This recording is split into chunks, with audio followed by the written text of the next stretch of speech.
రాజ్యసభ స్థానాల్లో ఒక విచిత్రం ఏంటంటే జనసేనేమో తెలుగుదేశం నేతని తమ నేత అని చెప్తుంది. 2015 నుంచి పవన్ వెనకాలే తిరిగాడు, జనసేన విజయంలో ఆయన కీలక పాత్ర పోషించాడు, 2024లో కూడా ఆయనే కీలకమైన పాత్ర పోషించాడని స్వయంగా పవన్ కళ్యాణ్ గారు చెప్తారు. మరి అది పార్టీ నాయకులకి కార్యకర్తలకి తెలియట్లేదు లేదా అర్థం కావట్లేదు. సరే, అది పక్కన పెడితే ఇప్పుడు తెలుగుదేశం మాత్రం ఏం చేస్తోంది? సానా Satish from the beginning Telugu Desam నాయకుడా?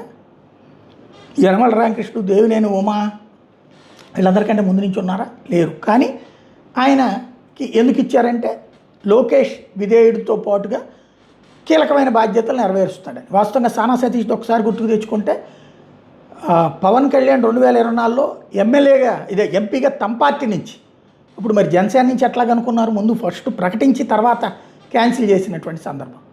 అది పేపర్లో వచ్చేసి ఈనాడు జ్యోతులు సానా సతీష్కి ఇచ్చేస్తున్నారని. సరే, ఇటు పార్టీ పరమైనటువంటి నాయకులకి విధేయత, అంతేగాని పార్టీకి విధేయత కదా అక్కడ సానా Satish. Kilar Rajesh from the beginning, లోకేష్కి ఫ్రమ్ ద బిగినింగ్ ఉన్నాడు, ఆయనకి మాత్రం రాలేదు. ఇప్పుడు భాష్యం రామకృష్ణ ఏంటి? ఆయన విద్యాసంస్థలు ఆయన నడుపుకుంటాడు, ఆయన తెలుగుదేశం పార్టీకి ఏంటి సంబంధం? ఏమన్నా డబ్బులు విరాళాలు ఇస్తాడేమో, ఆయనకి ఇచ్చారు. ఎందుకు? డబ్బులు ఉన్నాయి కాబట్టి ఇచ్చారు.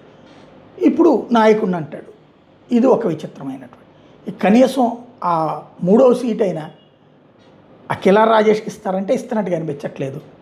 అతను ఎవరు? ఇప్పుడు చింతకాయల విజయ్కో లేకపోతే వర్లరామయ్యకో అంటారు, వాళ్ళకన్నా ఇస్తే ఒక్క సీట్ అన్నా నిజమైన కార్యకర్తకి ఇచ్చినట్టుంటుంది ఈ 4 ఏళ్లలో.